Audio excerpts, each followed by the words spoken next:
Najua bwana viongozi wa Simba wanahisi kama wanaongoza mbuzi. Mamangu mwanamke anakuambia viongozi wa Simba wanahisi kama wanaongoza mbuzi. Wanahisi kama wanaongoza watu fulani hivi ambao hawajielewi. Wanahisi wanaongoza kama watu fulani. Bro, hii ni new generation. Mpira ni mchezo wa wazi, unachezwa hadharani. Watu wanauona, sijui umenielewa? Ifike mahali wao wenyewe.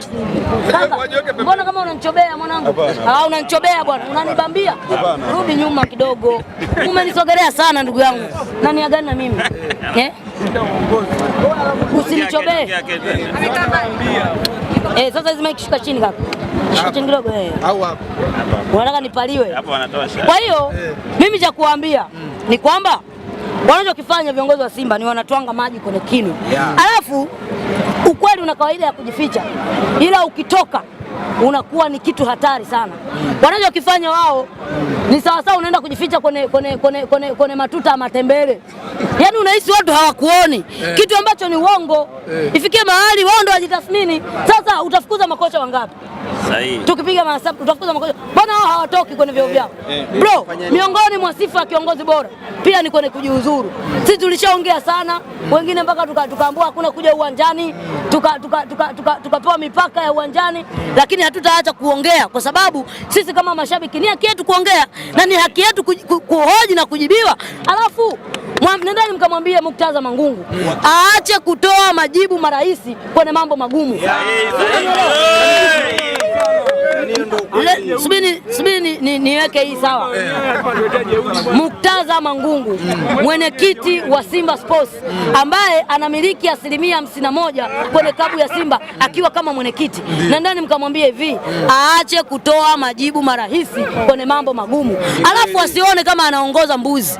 Wanachama na mashabiki wa Simba sisi ni watu waelewa, tunajua nini ambacho kinafanya Simba kinafikia hapa.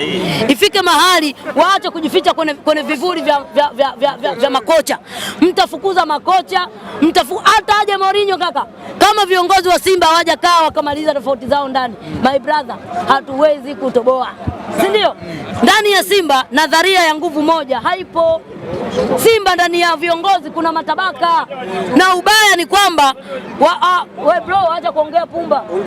Ongea shamba wewe. Sio unanielewa? Wachezaji ukisema mchezaji ajitumi, wewe kama kiongozi umechukua action gani? Umechukua tahadhari gani? Wachezaji wanapoenda kwenye mechi wanataka hamasa, wanataka amsha, wanataka viongozi waende hata kambini wakawaangalie. Waone na bro, tutazungumza, tutaenda mbele, tutarudi nyuma. Hakuna kiongozi wa Simba aliyewahi kuwa bora kama Hans Pop. Believe me brother. Mungu amlaze mahali peponi. Wakubali, wakatae, na huo ndio ukweli. Nitakwambia kwa nini Hans Pop. Hans Pop alikuwa ana uwezo. Yule mchezaji sisi tunamtaka. Wewe hutaki kutoa hela. Hans Pop anaingia mfukoni, anatoa hela, tunamsajili. Na ndio maana tulikuwa tunamuita Simba wa Simba. Sijui unanielewa? Kwa hiyo viongozi wa Simba wanachokifanya ni wanatwanga maji kwenye kinu. Wasifikirie watu ni wapumbavu. Sijui umenielewa? Ifikie mahali wakae wajitathmini hichi ambacho kinatokea, sababu ni kocha ama sababu ni wao. Alafu viongozi, ili uwe na timu bora na timu imara, lazima uwe na uongozi imara na uongozi bora. Bro, viongozi ndio shina la timu, si ndio? Ukija kwenye upande wa wachezaji, hayo yanakuaga matawi na nini, mti na nini, wao ndio shina. Ili uwe na timu bora lazima uwe na viongozi imara na viongozi bora. Lazima tukubaliane. Sasa kila siku tutakuwa tunawalaumu hao wachezaji. Okay, wachezaji wamecheza vibaya. Kwa nini kila siku hao wachezaji wanacheza vibaya wakati nyewe viongozi mpo? Mnachukua action gani? Si ndio? Brother, mimi nilishakusema kwamba Simba ni maisha. Lakini amini ninakwambia, mimi nimepitia mambo magumu, nimeyashuhudia kwa macho yangu. Na ndio maana ninasema yapo mambo yanauma kwenye maisha, labda kama hujakutana nayo zaidi ya mpira. Vipo vitu vinauma katika maisha bro, labda kama hujawahi kukutana navyo zaidi ya mpira. Kama kuna vitu ambavyo mashabiki viongozi wa Simba wanawakosea mashabiki wao, ni kufanya vitu ambavyo wao kwa upande wao vinawagadi. Yaani hapo utasikia Shida ni unaona mchezaji yule pale ana shida gani? Anacheza kama hataki. Haya. Okay, tunafanya labda Shomari Kapombe kakosea mechi ya kwanza, mechi ya pili, mechi ya tatu. Nyie viongozi mmeshindwa kuzungumza naye? Haya, mnataka Mikael Mzona nikaongea na Shomari Kapombe? Eti nani ambaye anaweza kuiweka timu pamoja na kutuweka sisi mashabiki pamoja? Si ni wao?